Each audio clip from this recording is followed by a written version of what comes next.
Terima kasih Anda masih bersama kami. Bagi Anda yang baru saja bergabung, kami hadirkan kembali 3 berita utama hari ini. 24 saksi telah diperiksa. Pelaku dan motif pembunuhan keji terhadap ASN Iwan Budi Prasetyo menemui titik terang. Polisi imbau pelaku segera menyerahkan diri.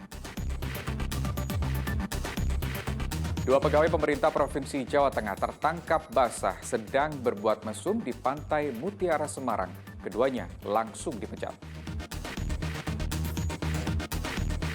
Seorang ketua RT di Kabupaten Brebes memotong uang bantuan langsung tunai BBM sebesar Rp100.000 untuk acara sedekah bumi yang masih digelar tahun depan.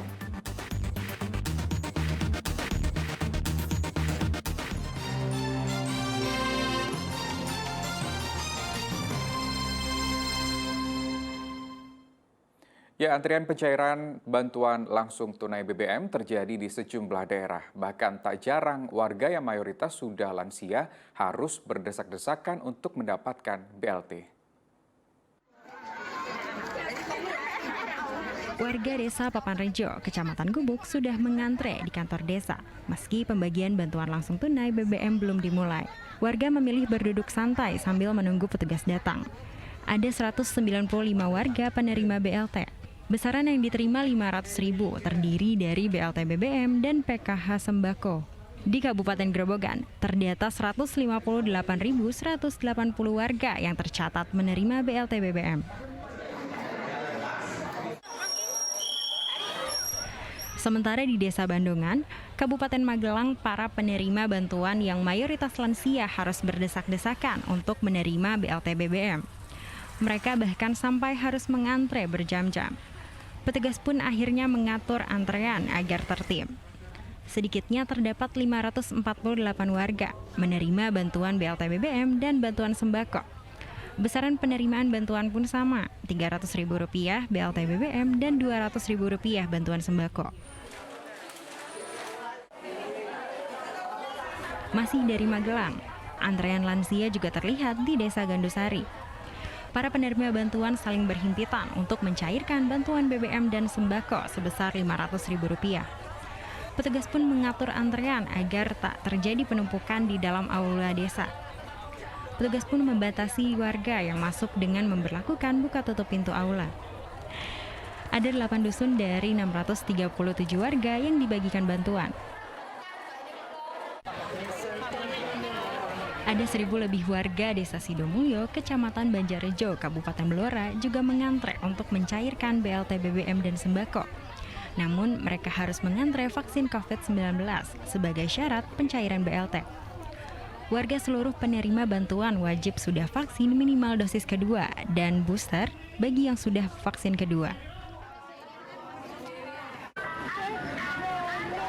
Antrean BLT BBM dan sembako juga berdesakan di kantor Pos Jatibarang, Kecamatan Jatibarang, Kabupaten Brebes. Warga dari 5 desa sudah mengantre sejak pagi. Besarnya bantuan juga sama, Rp500.000 yang terdiri dari penerima BLT BBM dan sembako.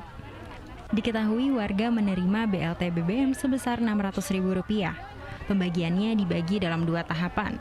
Selain itu, ada juga sembako sebesar Rp200.000 yang dibagi dalam 3 tahap. Tim Liputan melaporkan. Sementara itu BLT BBM warga desa Cikakak, Kabupaten Brebes disunat sebesar Rp100.000 oleh ketua RT-nya. Pemotongan itu untuk keperluan sedekah bumi yang baru akan digelar tahun depan. Pemotongan uang BLT BBM terjadi di Desa Cikakak, Kecamatan Banjarharjo, Kabupaten Brebes. Pemotongan itu terjadi usai warga menerima BLT BBM dan bantuan non-tunai dari kantor pos.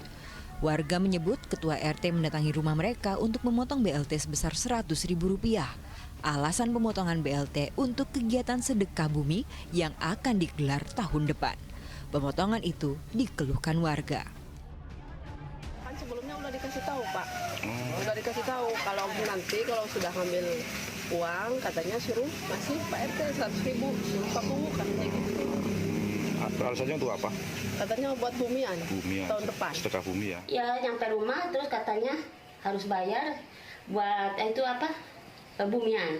Oh, Sedekah bumi iya 100 katanya dipotong. Sementara itu, Ketua RT 10 RW 1 Desa Cikakak mengaku pemotongan BLT itu adalah penarikan iuran yang sudah disepakati bersama. Ada kesepakatan katanya nanti kalau misalkan mau dibagi pensairan, katanya ada sumbangan atau iuran buat Bumian. Di sisi lain, Sekretaris Desa Cikakak mengatakan tidak ada instruksi terkait penarikan iuran dari BLT. Sejauh ini ada 509 penerima BLT di desanya. Ada kesempatan untuk menghimpun iuran, patungan atau gotong royong untuk acara tersebut, acara yang akan datang itu. Jadi bahasa seperti itu, jadi ada bahasa pemotongan itu pun tidak ada pemaksaan. Sampai saat ini, Ketua RT yang melakukan penarikan iuran BLT mengatakan tak ada pemaksaan penarikan BLT. Iuran tersebut bersifat sukarela. Namun, sebagian warga merasa sebaliknya. Sugiartono melaporkan dari Kabupaten Brebes. Kita ke informasi lain, harga beras di Pasar Kota Semarang mengalami kenaikan. Kenaikan dipicu stok beras yang mulai menipis dan naiknya harga BBM. Di Pasar Mijek, kenaikan harga beras sekitar Rp2.000 per kilogram. Untuk beras kualitas medium atau rendah, kini dijual Rp11.000 per kilogram. Lalu beras kualitas super kini seharga Rp13.000 per kilogram. Kenaikan ini sudah terjadi dalam 3 pekan terakhir. Selain karena kenaikan harga BBM, stok beras dari distributor pun berkurang. Sementara itu di Dusun Gedowo, Desa Rejosari, Kecamatan Bandongan, Kabupaten Magelang, harga ayam hidup ras potong di tingkat peternak terus menurun. Jika sebelumnya Rp20.000, kini telah menyentuh di angka Rp15.500 per kilogram. Turunnya harga ayam ras potong sudah terjadi dalam 2 bulan terakhir.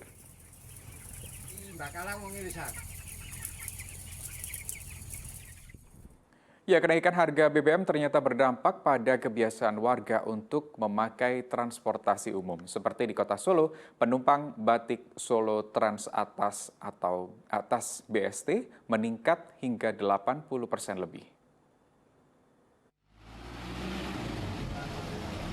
Sejak adanya kenaikan harga bahan bakar minyak bersubsidi awal September kemarin, telah mendongkrak jumlah penumpang bus Batik Solo Trans atau BST. Tingkat keterisian bus BST meningkat. Direktur PT Bengawan Solo Trans mengungkapkan penumpang BST melonjak hingga 87,74% dalam 3 minggu terakhir. Kenaikan penumpang itu dipengaruhi karena armada ini masih gratis, sehingga dimanfaatkan warga sebagai moda transportasi pilihan. Pihak operator hingga kini masih menyosialisasikan terkait pembayaran secara non-tunai atau memakai uang elektronik. Bis BST itu digratiskan, salah satu alasannya adalah sosialisasi menggunakan e-money atau cara naik bis itu bagaimana.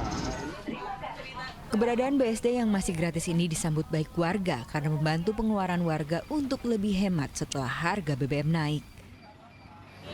Membantu sekali karena selain menghemat uang buat beli bensin, juga mengurangi polusi udara, dan dengan adanya BST ini sangat membantu untuk mobilitas. Data PT Bengawan Solo Trans pada Januari lalu mencatat penumpang BST mencapai 300.000 orang. Sementara sejak Agustus hingga September mencapai 600.000 orang. Diharapkan BST mampu mengurangi kemacetan dan membuat warga mau beraktivitas dengan kendaraan umum. Heri Prasetyo melaporkan dari Kota Solo.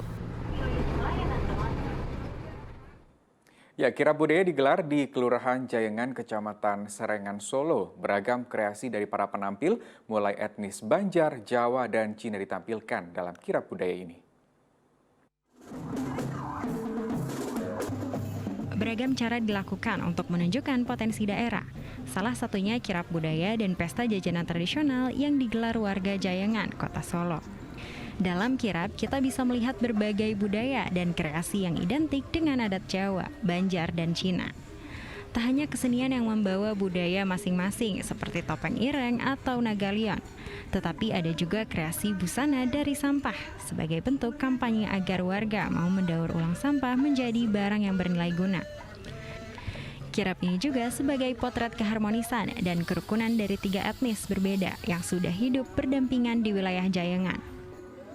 Simbol dari kerukunan, kebersamaan, gotong royong antara 3 etnis, Banjar, Jawa, Cina, yang selalu hidup berdampingan mulai dari sejak abad ke-18. Selain kirap, kita juga bisa menikmati jajanan khas dari 3 etnis, seperti bubur Banjar atau samin, meniran, getuk, serta bakpao atau bacang. Yang buat lebih menarik, seluruh jajanan yang ada dalam acara ini disediakan gratis. Jadi seluruh pengunjung bisa mencoba sepuasnya sampai rela mengantri lama. Dari stand etnis makanan Cina, Jawa, sama Banjar. berarti semua diambil satu-satu ya? Satu-satu. Karena penasaran rasanya itu. Ini makan bubur Banjar, samin. Paling enak. Khasnya rasanya itu pakai rempah-rempah enak. Enak sekali. Kirap budaya Jarwana sudah berlangsung sejak 2017. Namun kebudayaan ini sempat terhenti pada pandemi lalu dan baru mulai digelar kembali tahun ini. Hari Prasetyo melaporkan dari Kota Solo. Ya, demikian berita Semarang hari ini. Atas nama rekan yang bertugas, saya Rusdi Maulana mengucapkan terima kasih atas kebersamaan Anda. Selamat kembali melanjutkan aktivitas dan sampai jumpa.